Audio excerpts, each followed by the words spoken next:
Entonces, el sustrato para jardines es necesario saber sobre la importancia que tiene el sustrato porque es el éxito de las plantas que vamos a plantar en el jardín, ¿sí? Si el sustrato no es bueno, las plantas no se van a poder adaptar y por ende no van a sobrevivir. Seleccionar el tipo adecuado de sustrato para cultivar las plantas, céspedes o flores de manera saludable y vigorosa es necesario porque depende de la planta que vamos a plantar, es el suelo que puede llegar a necesitar, aunque muchas veces preparamos un único suelo para todas las plantas, que generalmente hacemos eso, a no ser que sea una planta específica que le tengamos que poner alguna calidad específica, por ejemplo, si necesitan más acidez. ¿Qué es el sustrato? La definición dice que el sustrato es la capa de material que se encuentra debajo de la superficie del suelo, o del jardín o de la maceta que vamos a usar donde vamos a plantar la planta. Actúa como la base y soporte para la planta, el soporte. Ahora se usa mucho esto de la hidroponía, que en ese caso el sustrato es líquido, entonces es difícil darle soporte a las plantas, hay que darles un soporte con un contenedor. Bueno, el sustrato es el que sirve para sostener la planta y que se quede quieta en el mismo lugar. En cuanto a la composición, está compuesto por una mezcla de diferentes materiales que muchas veces es la tierra. Tierra le llamamos a la tierra que está en el suelo antes de que nosotros lo modifiquemos. La tierra que podemos encontrar en cualquier patio, en cualquier terreno, es la tierra sin la modificación del hombre, sin haberle puesto ningún contenido orgánico. Eso es tierra, ¿sí? No es sustrato. El sustrato es cuando lo mejoramos. Entonces, podemos encontrar que está compuesto por tierra, por arena, por turba, por compost y por otros aditivos que nosotros le queramos brindar para darle nutrientes al suelo, para darle nutrientes a las plantas que vamos a plantar ahí y para lograr que haya retención de la humedad para que esas plantas crezcan en este espacio. La función del sustrato es que nos proporciona darle a las plantas la nutrición necesaria para que crezcan, la aireación, el drenaje, ¿sí? Porque es la que logra que no se encharque, y un lugar óptimo para que crezca y se desarrolle. El buen desarrollo de un jardín depende en buena medida de la preparación inicial del suelo, que se basa en un acertado diagnóstico de la calidad física de este, de los niveles de nutrientes que le ponemos, ¿sí? Entonces, eso viene a ser el buen desarrollo del suelo. Hay que acondicionar debidamente al suelo con enmiendas, por ejemplo, de abonos, cuando le ponemos eh, eh, nutrientes inorgánicos, por ejemplo, el triple 15, y también con labores que necesitan en los momentos de la creación del suelo, cuando nosotros estamos preparando el suelo para poner las plantas ahí.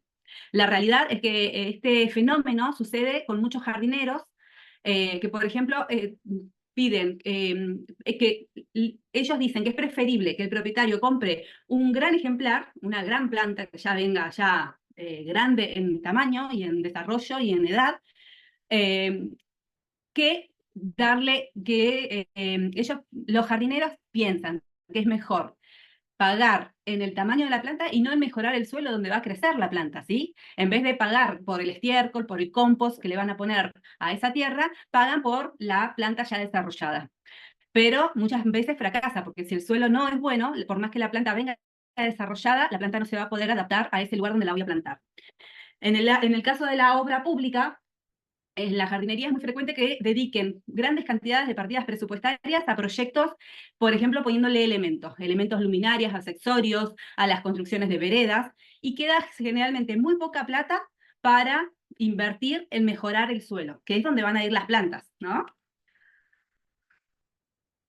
Los tipos de sustratos que tenemos para los diferentes jardines pueden ser sustratos orgánicos, sustratos inorgánicos o sustratos mixtos.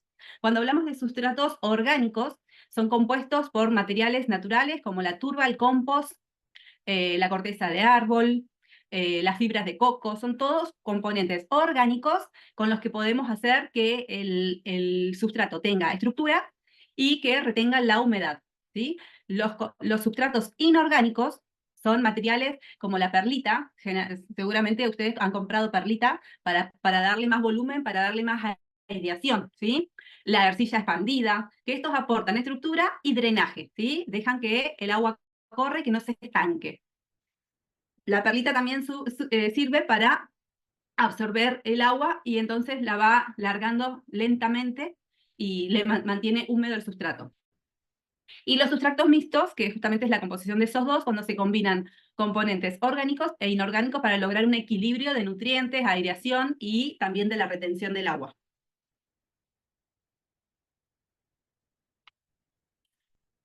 Las propiedades del suelo, en cuanto a composición, el sustrato debe tener una mezcla equilibrada, ¿sí? Elementos como la turba, la fibra, todo lo que hablamos recién, tiene que estar equilibrado. No puede haber ni todo de uno, ni mucha tierra, por ejemplo, solamente. Tiene que ser una mezcla adaptada para lograr que haya estructura, para que haya humedad, todo lo que queremos conseguir en ese suelo.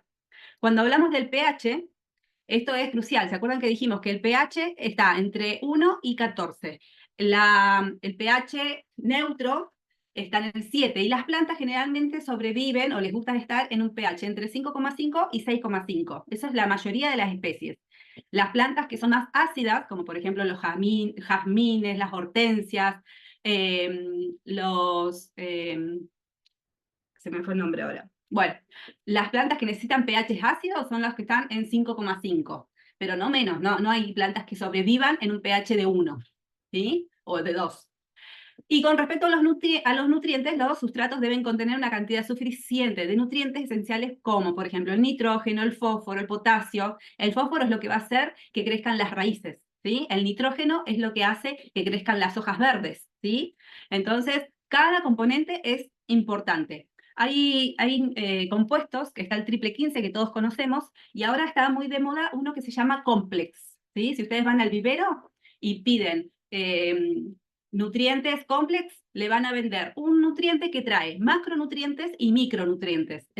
Toda la composición está compuesta por eso. Y lo otro que tiene muy bueno es que es de disolución lenta. Entonces, ustedes lo desparraman por el patio y a medida que van regando, de a poquito, a lo largo del mes, se va disolviendo de a poco porque son piedras muy duras que contienen todos esos componentes. Entonces, de a poco se va disolviendo y se va incorporando en el suelo. Cuando ustedes compran triple 15, ¿qué compran? Nada más que componentes de macronutrientes, que son nitrógeno, fósforo y potasio. Pero el complex trae también los micronutrientes que, bueno, no me los acuerdo bien a todos, pero por ejemplo tenemos el magnesio, bueno, todos los otros micronutrientes que ya los vamos a ver. Pero es importante porque les estamos aportando al suelo todo tipo de nutrientes que a las plantas le va a hacer bien, ¿sí? Por eso les paso el dato. Fíjense, si pueden conseguir complex, es bueno incorporarlo. Y si no, con el triple 15 andamos bien, pero con el complex le agregamos los micronutrientes que no agregamos con el triple 15.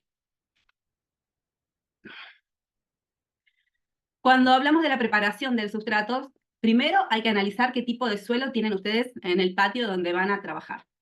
A mí me tocó trabajar, por ejemplo, en un lugar donde no se hizo la evaluación del sustrato. Era un lugar donde se iba a hacer una plaza. El lugar, previamente a destinarlo para un espacio verde, ahí había habido una cigüeña del petróleo, ¿sí? Era un pozo petrolero. Nadie dijo que ahí había habido derrame de petróleo, entonces imagínense que todo ese sustrato estaba totalmente contaminado. Nosotros hicimos el diseño de la plaza, hicimos la compra de las plantas, y cuando fuimos a colocarlas, claro, el suelo estaba totalmente contaminado. Nosotros modificamos el sustrato de cada planta que plantamos. Entonces, ¿qué hicimos? Le colocamos lombricompuesto a cada agujero donde pusimos las plantas nuevas. Entonces, las plantas sobrevivieron un tiempo, que era mientras estaban absorbiendo los nutrientes de la tierra que nosotros le colocamos. Pero cuando ya las raíces se extendieron a lo largo de la tierra, empezaron a absorber todo el contaminante y bueno, la mayoría fracasó ese diseño, pero por una cuestión de contaminación del suelo. Ese es un ejemplo. Después, otro ejemplo que podemos llegar a encontrar y que es muy común encontrar es el tema de las sales en los suelos. Por eso es importante por ahí, si ustedes tienen la posibilidad de hacer análisis de suelo, es importante porque ahí se van a enterar qué tipo de pH tienen, qué necesidades tiene el suelo. Pero bueno, eso en caso de que no sepan qué suelo hay, si tienen dudas de que haya algo mal porque ven que es un espacio que no tiene nada de verde, eso se podría hacer, ¿sí? Análisis de suelo. Después, cuando hablamos de la preparación del sustrato y tenemos que saber las mezclas que vamos a usar, es importante combinar los componentes adecuados. Si vamos a trabajar con tierra del patio, tenemos que lograr que esa tierra sea más bien liviana, que no esté apelmazada, para que las raíces no estén apretadas, ¿sí? Entonces siempre es bueno agregarle componentes orgánicos que son los que nos van a trabajar el tema de la aireación del suelo, de la humedad, ¿sí? Agregarle compost, turba, componentes que nos hagan un suelo más aireado para las plantas. Y después el acondicionamiento es cuando vemos el tema de los nutrientes, estos que hablábamos recién, de ponerle triple 15, acomodar el tema de los pH. Si por ejemplo tenemos un jazmín, le podemos poner la pinocha, que sirve para acidificar el suelo y así lograr que las plantas estén acordes al suelo que necesitan, ¿sí? En la mayoría de los casos, las construcciones de un parque o de un jardín se lleva a cabo utilizando la tierra del lugar que está, de la parcela, eso es lo que hablábamos recién, es la tierra del lugar donde está, ¿sí? Sin embargo, otras veces se trabaja con suelos que traemos de afuera, suelos que compramos un contenedor, un camión de 6 metros cuadrados de tierra y puede que sea tierra irregular, ¿sí? Por lo que debemos tener una aportación a ese suelo, debemos aportarle todo lo que necesita, ¿sí? Es necesario conocer qué es lo que traemos, en qué condiciones viene ese suelo y saber qué agregarle, porque generalmente la tierra que compramos, cuando compramos un camión de tierra, es tierra de río que generalmente viene muy lavada y no trae ningún nutriente y mucho menos materia orgánica. Entonces, muchas veces se apelmaza y no tiene ni siquiera estructura como para poder airearse. En otras ocasiones, la construcción de un jardín se puede plantear en zonas de suelos residuales, como por ejemplo las áreas de escombreras, donde hubo escombros y fueron tapados, ¿sí? O por ejemplo, si hicieron un edificio, el suelo que está, la casa ya se terminó de construir, imagínense, el edificio ya se terminó de construir y lo llaman a ustedes para que hagan el jardín. Sepan que ahí hubo escombros, que ahí se hizo, en esa tierra se hizo el cemento, que hubo materiales de construcción. Entonces todo eso logra que el suelo se endurezca, que se apelmace y necesita mezclar ese suelo que está feo, que tiene residuos, ¿sí? Necesita que le incorporemos materia orgánica, ¿sí? Todo son medidas que nosotros tenemos que lograr para mejorar el suelo y corregirlo. Cuando encontramos suelos alterados, como lo que yo le contaba recién del petróleo, ¿sí? O suelos que no tienen nada, pero absolutamente nada, y que tampoco tienen vegetación, ¿sí? Ahí tenemos que ver qué es lo que le vamos a agregar, con qué lo vamos a enmendar y fertilizarlos. Es imposible pensar en satisfacer de forma adecuada y óptima a las especies vegetales del jardín, entonces necesitamos establecer cuáles son las necesidades vegetales que tiene cada planta. Por ejemplo, esto que les hablaba recién, si la pinocha para acidificar el suelo es muy bueno para todo lo que son las jasminoides, las hortensias, bueno, ya creo que ya di el ejemplo, pero es importante saber cuáles son las características que necesitan las plantas de suelo para incorporárselas. Acá les dejo la composición. El suelo es un sistema complejo, dinámico, compuesto por 4 componentes básicos. Primero tenemos la materia inorgánica o mineral, ¿sí? Formada por piedras, arenas, limo, arcilla, todo lo que está en el suelo, ¿sí? La proporción en que se encuentran cada uno de estos materiales define la textura del suelo. Y la forma eh, o sea, en esto va la definición de cómo está la estructura, ¿sí? Si es una materia inorgánica que está más compuesta por arena, va a filtrar más el agua. Si es una materia que está más compuesta, que tiene en su proporción más cantidad de arcilla, bueno, va a ser una tierra más cerrada y compacta, ¿sí?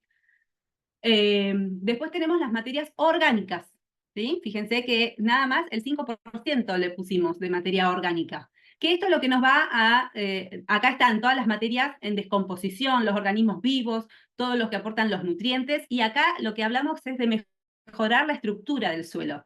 Esto ayuda a mantener la humedad y la fertilidad. De acá se nutren las plantas, de la materia orgánica. Acá están todos los nutrientes de la planta. El aire es importante, que haya aireación, que no sea un suelo compacto. A través de los poros proporcionamos el oxígeno a las raíces. Las raíces necesitan respirar, acuérdense que son seres vivos. Cuanto más compacto es el suelo, peor es la estructura. y menor es la porosidad, ¿sí? Así que necesitamos darle aire a esas plantas, a esas raíces. El agua y los nutrientes son los que disuelven a todos los nutrientes. Vámonos, a través del agua le llegan los nutrientes a la planta. Ahí está, eso es lo que quería decir. Y una buena textura y estructura con una porosidad adecuada inciden de manera notoria en el desarrollo de las plantas. O sea, si hay buena aireación, si hay buena materia orgánica y buena estructura, la planta va a nutrirse a través del agua de todos los minerales que necesita y va a crecer con un desarrollo espléndido. Bueno, del factor del pH ya hablamos, y después, en relación con el agua, hay 3 aspectos que tenemos que tener en cuenta. Primero, seleccionar las plantas bajo los requerimientos hídricos que nosotros le podemos aportar. ¿Qué quiero decir con esto? Hay plantas que son xerófitas, ¿sí? Ya todos sabemos que son las plantas que no necesitan gran cantidad de agua para sobrevivir. Bueno, si vamos a tener un jardín donde nosotros queremos hacer un cantero xerófito al que no le vamos a agregar riego, vamos a poner todas las plantas xerófitas en ese cantero. Ahora, si queremos poner plantas del tipo de las plantas de Centroamérica, con hojas grandes, muy mediterráneas, así muy grandes, muy verdes, no me sale la palabra, pero eh, vienen a ser plantas que necesitan mucha absorción de agua para poder sobrevivir. Bueno, tenemos que ponerlas todas juntas en un cantero, ¿sí?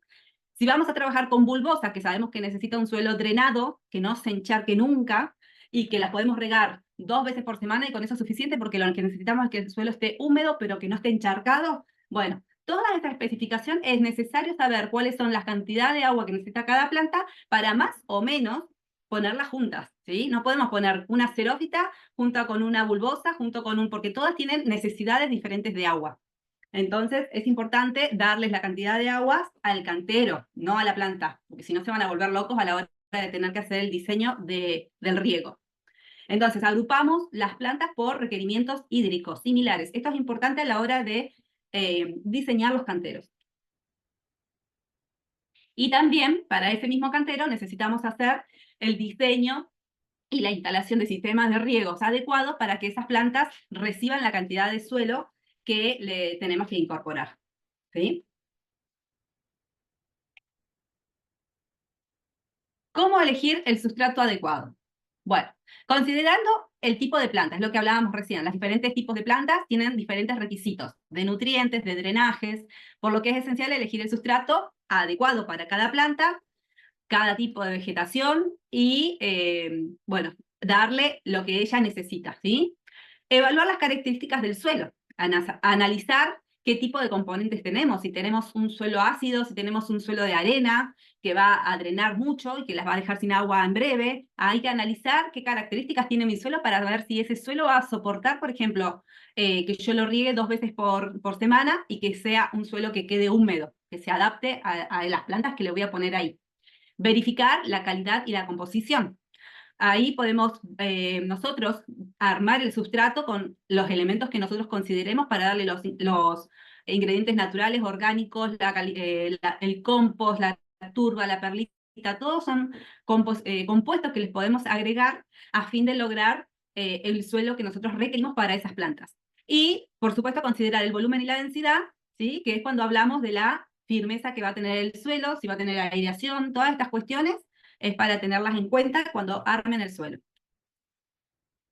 La calidad del suelo del jardín, acá, dada la larga permanencia que van a tener las plantas, imagínense que ustedes plantan las plantas y las van a dejar ahí por mucho tiempo, ¿sí?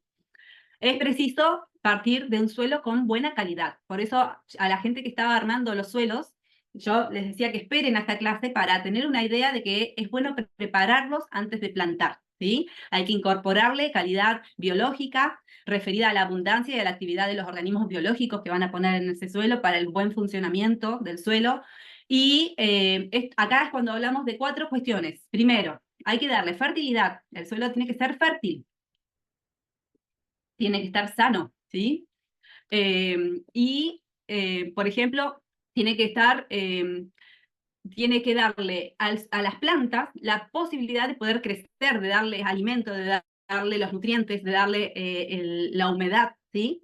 Los 4 tipos de suelo, acuérdense que son arenosos, limosos, suelos francos y suelos suelos arcillosos. Nosotros para las plantas ornamentales siempre tenemos que tratar de tener un suelo franco, que es el más adecuado para todo tipo de plantas, ¿sí? El suelo franco es el que tiene materia orgánica que se la pueden incorporar a través de abonos, abonos de vaca, abonos de caballo, abonos de chivo se usa mucho, ¿sí? Todo lo que se pueda descomponer y que le dé al suelo una textura más aireada y que pueda absorber la humedad. Eso es lo que necesitamos darle. Cuando hablamos de fertilidad física, se deriva de todos los compuestos que nosotros le agregamos a través del triple 15, del potasio, de todos los minerales que compramos, ¿sí? De que son la fertilidad química. Y así logramos una buena relación entre carbono y nitrógeno. Recuerden que el nitrógeno es lo que hace que la planta crezca, ¿sí? Y el carbono es lo que absorbe, porque cuando hace la fotosíntesis absorbe dióxido de carbono y libera oxígeno. Entonces necesita que nosotros le incorporemos todas estas cuestiones. La nutrición óptima es cuando hablamos de proporcionarle a las plantas los nutrientes esenciales que necesitan para el crecimiento. Esto es lo que venimos hablando.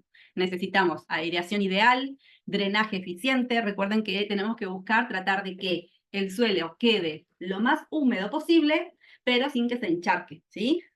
O sea, si tuviéramos un suelo encharcado, necesitaríamos plantas que se banquen vivir en el agua, ¿sí? Por ejemplo, los sauces. El cuidado y los mantenimientos del sustrato. Bueno, acá tenemos que establecer cada cuánto vamos a regar los suelos, ¿sí? Hay que mantener la humedad. Ustedes pueden, muchas veces, fíjense, si la capa de arriba está seca y ustedes meten el dedo y abajo está húmedo, con eso alcanza, ¿sí? Las raíces con la humedad sobreviven bien generalmente las plantas. Hay que remover con frecuencia el suelo para evitar la compactación y agregarle materia orgánica cada vez que ustedes lo crean conveniente. Generalmente es buena temporada hacerlo ahora a fines de verano, porque van a hacer recambios, se les puede agregar materia orgánica y protegen a las plantas que están en el sustrato de todas las heladas. Entonces es bueno incorporar materia orgánica, por ejemplo, de caballo, todo lo que es compuestos orgánicos a la tierra en esta época, porque de paso protegemos las plantas que están. Para el verano ya van a estar incorporadas en el suelo y ya están empezando a alargar, o sea, perdón, para la primavera ya están empezando a alargar todos sus nutrientes, entonces las plantas que están empezando a crecer vegetativamente los pueden empezar a absorber y ahí es cuando le agregamos nutrientes. Por eso esta época es buena época para incorporarle a los suelos materia orgánica. Pero es muy importante que los suelos tengan materia orgánica. Cuando hablamos de la labranza, es la limpieza, el desterronado, es la preparación física que nosotros le hacemos al suelo, ¿sí? La limpieza es una labor profunda para mejorar el drenaje del suelo, ¿sí? Cuando eliminamos todas las malas hierbas, todo lo que consideramos malezas, establecer una capa arable de 30 centímetros puede ser posible y eso le hace bien al suelo. Incorporar, como recién le decía, enmiendas, abonos y después, finalmente, antes de sembrar, hay que hacer una nivelación del suelo para que no nos quede un terreno todo ondulado y para que el cantero quede bonito y a nivel. Acá les puse cómo cumplir con ese objetivo de la labranza que hablábamos recién. Bueno, hay diferentes tipos. Miren, yo acá les puse. Si se fijan a mano izquierda, van a ver una haya, una laya, que es una herramienta manual. Muchas veces, esta laya, por ejemplo, que está en la foto, es una herramienta casera, que tiene puntas, entonces con eso se va clavando en el suelo, se hace un movimiento y ya le estamos dando aire al suelo, estamos descompactando todo el suelo, ¿sí? Acá tenemos una profundidad de 15 a 20 centímetros, no mucho, pero la finalidad es descompactar los terrones de suelo, ¿sí? Y después tenemos herramientas que son mucho más grandes, por supuesto, para terrenos mucho más grandes. Esto se usa mucho en la agricultura, más que nada, que ya son el arado y el subsolado, que son herramientas para darle esa aireación al suelo, pero bueno, en otra escala, ¿sí? Creo que no es la escala que nosotros queremos, a no ser que queramos hacer una cancha de golf, por ejemplo, desde cero. Acá tenemos diferentes trabajos que hacemos nosotros para poder dar vuelta al suelo, ¿sí? La labranza tradicional es invertir los terrones de suelo. La inversión del suelo con arado es la parte, ustedes fíjense, no sé si alcanzan a ver, pero en el dibujito de la derecha hay inversiones cuadradas y inversiones que son medias redondas, ¿sí? En la inversión de suelo con arado es el que logra la parte que quede más cuadrado, y la inversión de suelo con arado de disco, ¿sí? El primero se llama arado de vertedera y el segundo arado de disco. Los dos logran que el suelo se dé vuelta, que es lo que nosotros queremos lograr para que descompactemos, para que le demos aireación, para que la materia orgánica se disuelva y lograr que todo se incorpore, pero en una tierra más suelta. Y a la derecha les puse una foto que es el mismo trabajo, pero que el que nosotros hacemos con la pala en la casa, ¿sí? Por supuesto, acá estamos hablando de dos tamaños diferentes de terrenos. Uno es a gran escala y el otro es en el jardín de la casa.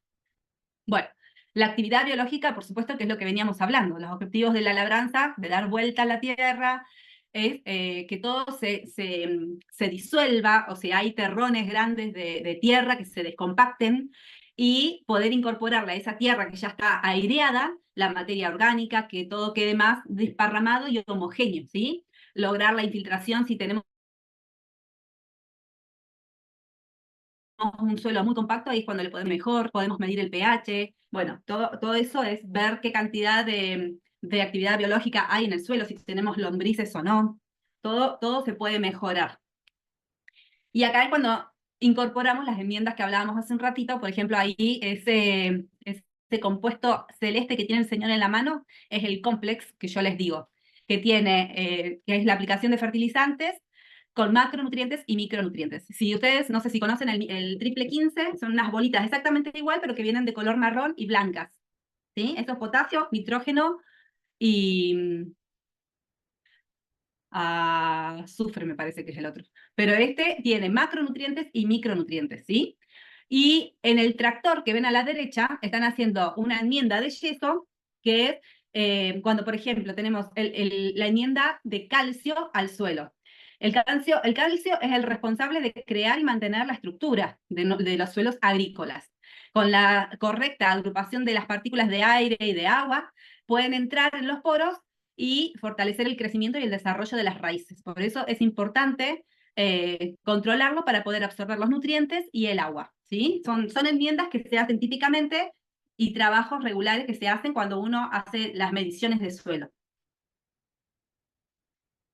El control de las malezas. Acá tenemos un motor cultivador, ¿sí? Que es una herramienta que es el aparato que ven a la derecha, ¿sí? Es una herramienta utilizada en los jardines, en los parques. Nosotros el otro día, por ejemplo, fuimos a modificar un césped que había, que el patio, el jardín no era muy grande en cuanto a césped, pero hicimos 200 metros cuadrados de césped que teníamos que dar vuelta porque realmente había muchos manchones de césped amarillos. Si bien es un parque muy cuidado, tenía muchos manchones. Entonces con este motocultivador dimos vuelta a todo, sacamos todo lo que había y volvimos a resembrar de cero. Es una herramienta que se usa mucho en parques y jardines, porque levanta todo. Entonces podemos ir sacando todo lo que hay y volver a empezar. Entonces, el sustrato para jardines es necesario saber sobre la importancia que tiene el sustrato porque es el éxito de las plantas que vamos a plantar en el jardín, ¿sí? Si el sustrato no es bueno, las plantas no se van a poder adaptar y por ende no van a sobrevivir.